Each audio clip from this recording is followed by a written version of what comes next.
Hermès est une action qui est chère, mais ne faites pas l'erreur de l'acheter dans un compte titre ordinaire. Achetez-la dans un PEA parce que la fiscalité ne sera pas du tout la même.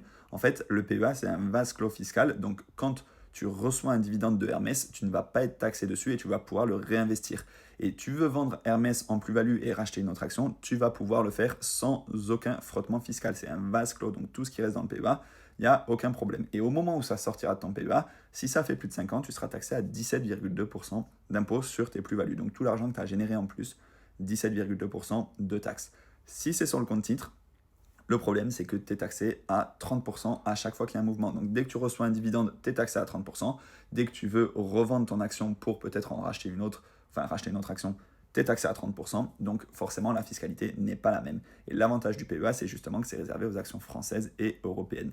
Donc acheter Hermès dans un PEA, et si c'est trop cher, eh bien, acheter d'autres actions. Parce que oui, sur le compte titre, il y a certains comptes titres qui permettent d'acheter des fractions d'actions, par exemple la moitié d'Hermès ou un quart de Hermès pour acheter que par exemple 500 euros ou 200 euros de Hermès.